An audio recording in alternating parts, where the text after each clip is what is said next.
Baik, selamat datang kembali di channel Tanya Soal, di mana di video kali ini kita akan bahas soal-soal yang berasal dari seleksi ujian mandiri SMMPTN Barat, di mana kali ini kita bahas 5 buah soal matematika. Kita mulai dari soal pertama, yaitu jika nilai maksimum dan nilai minimum fungsi fx sama dengan a cos x tambah b berturut-turut adalah 5 dan 1, maka nilai a kuadrat tambah b kuadrat adalah. Jadi kalau dalam fungsi trigonometri kita jumpai bentuk sinus maupun kosinus, kita cukup gantikan nilai sin atau cosnya itu dengan angka 1 ataupun min 1. Jadi nilai cosnya ini, yang saya kotai ini, kita bisa gantikan dengan angka 1 ataupun min 1. Jadi kita gunakan pemisalan. Jika cos x-nya itu sama dengan 1, ini artinya A dikali 1 tambah B sama dengan 5. Dan ketika cos x-nya sama dengan min 1, ini berarti A kali min 1 tambah B sama dengan 1. Berarti ini A tambah B sama dengan 5. Yang ini berarti min A tambah B sama dengan 1. Untuk mencari nilai A atau B-nya cukup kita eliminasi, kita jumlahkan, sehingga A dengan min A-nya habis, B ditambah B menjadi 2B sama dengan 5 ditambah 1, 6. Maka B-nya sama dengan 6 dibagi 2, yaitu 3. Setelah kita peroleh nilai B-nya sama dengan 3, tinggal kita masukkan kembali ke persamaan yang di awal. Jadi A tambah B sama dengan 5, A tambah 3 sama dengan 5, maka nilai A-nya sama dengan 2. Setelah kita peroleh nilai A dan nilai B, kita tinggal perhatikan apa yang ditanyakan di soal, yaitu A kuadrat tambah B kuadrat. Ini berarti A-nya 2, 2 kuadrat ditambah B-nya 3 kuadrat, 4 tambah 9 sama dengan 13. Berarti jawabannya adalah option C. Oke, kita lanjut ke soal kedua. Soal ini berhubungan dengan transformasi geometri, tapi pengerjaannya bisa kita permudah ya. Jadi di sini akan kita ajari bagaimana triknya saja. Diketahui bayangan titik B min 1,1 jika dicerminkan terhadap sumbu X, kemudian digeser sejauh A satuan ke kanan dan B satuan ke atas.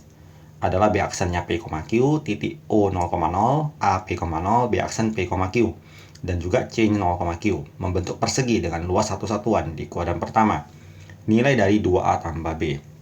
Kalau kita jeli perhatikan, kata kunci di soal ini adalah kata persegi dengan luas satu satuan di kuadran pertama. Kita gambarkan dulu. Jadi kalau persegi dengan luas sama dengan 1, luas itu rumusnya sisi kuadrat sama dengan 1, berarti sisinya 1. Dengan demikian, dia akan membentuk persegi di posisi yang ini. Berarti ini O-nya, ini A-nya, ini B aksennya, ini C-nya. Kemudian kita perhatikan di awal ada kata B di min 1,1. Ini X-nya, ini Y-nya. Berarti X-nya adalah di min 1, Y-nya di 1. Kita hubungkan. Maka letak titik B-nya di sini. Dicerminkan terhadap sumbu X. Sumbu X-nya yang ini. Maka hasil pencerminannya adalah di sini. Jadi kalau dia dicerminkan sumbu X, maka tadi kan jaraknya ini 1, ini juga berarti 1. Berarti posisinya di sini. Digeser A ke kanan, digeser, kemudian digeser B ke atas, sehingga jumpa di B aksen. Maka ini B-nya. Berarti ini semua A, ini semua adalah B. Jadi A ke kanan, B ke atas. Kita perhatikan dari gambar tadi. Ini persegi tadi yang dimaksud. Kita arsir persegi yang dimaksud. Ini 1, semua ukurannya 1. Berarti nilai A ini adalah ini 1, berarti total A-nya sama dengan 2. Ini juga 1, karena tadi hasil pencerminannya ini 1, berarti tadi cerminnya ini juga 1 ya. Punya panjang yang sama 1, ini juga persegi dari 1, maka total B-nya adalah 1 ditambah 1 sama dengan 2. Kita ada peroleh nilai A dan B-nya. Tanpa rumus ya, tanpa menggunakan rumus transformasi atau translasi, kita dapat A-nya sama B-nya, ditanyakan adalah 2A tambah B. 2 kali 2 ditambah 2. 4 tambah 2. Maka jawabannya adalah 6, option B. Kita lanjut. Soal ketiga berhubungan dengan ruang dimensi 3 ya. Diketahui kubus ABCD EFGH dengan panjang rusuk 2 akar 2 cm.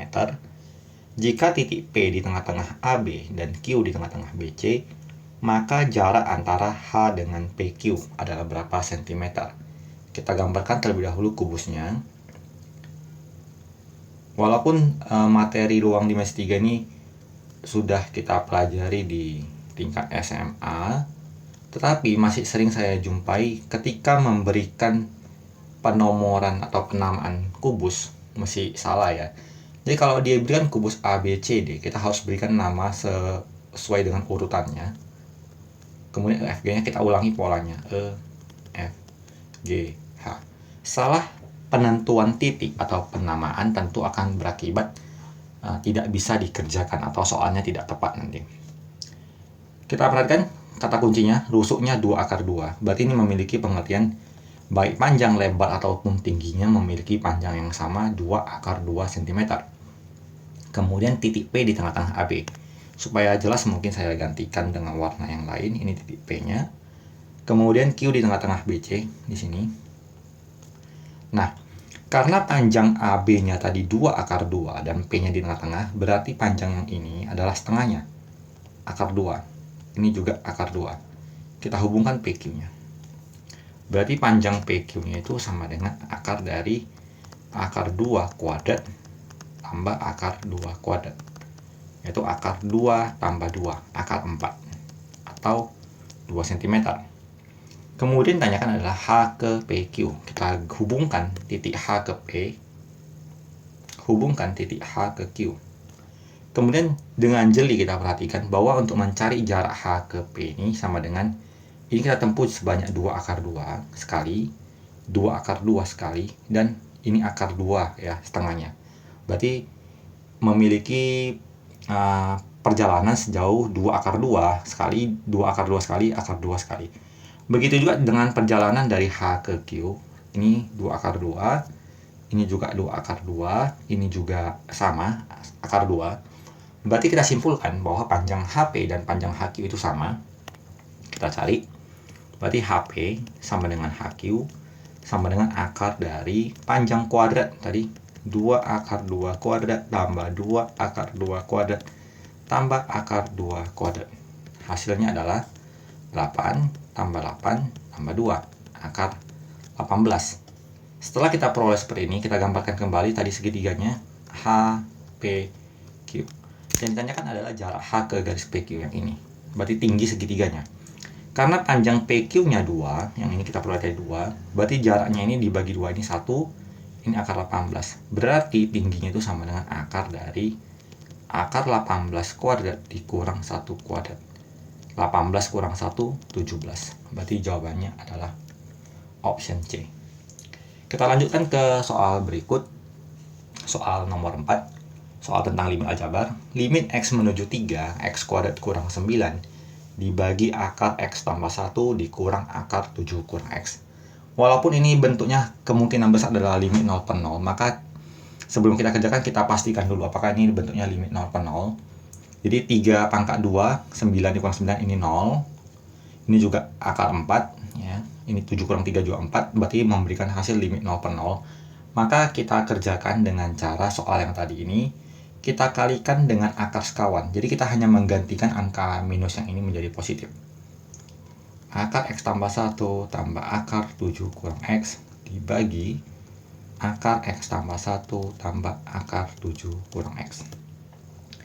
X kuadrat kurang 9, ini kita faktorkan menjadi X tambah 3, X kurang 3. Bentuk yang akar ini kita biarkan saja, kita tulis ulang. Dibagi akar X tambah 1 dikali akar X tambah 1, kita cukup hilangkan akarnya. Negatif dikali positif, negatif, kemudian yang belakang tadi jadi 7 dikurang X. Hasilnya adalah X tambah 3, X kurang 3, akar X tambah 1, tambah akar 7 kurang X. Dibagi X dikurang min X jadinya 2X, 1 dikurang 7 min 6. Bentuk ini ya, 2X kurang 6 bisa kita faktorkan menjadi 2 dikali X kurang 3. Bentuk X kurang 3 yang sama kita coret. Lalu kita tinggal substitusikan nilai X-nya menuju 3. Jadi 3 tambah 3 dikali akar 3 tambah 1 akar 7 kurang 3 per 2. Hasil adalah 3 tambah 3, 6. 3 tambah 1, 4. Akar 4 itu 2. Ini juga akar 4, 2. Dibagi 2. Berarti 6 dikali 4 dibagi 2. Jawabannya adalah 12. Maka jawabannya adalah yang di option B. Kita lanjut ke soal nomor 5. Diketahui barisan geometri UN dengan U3 ditambah U4 sama dengan 9 dikali U1 tambah U2. Dan U1 kali U4 sama dengan 18 U2. Jumlah 4 suku pertama yang mungkin adalah berapa? Jadi dasarnya adalah untuk geometri ya. Rumus UN itu sendiri sama dengan A dikali R pangkat N kurang 1.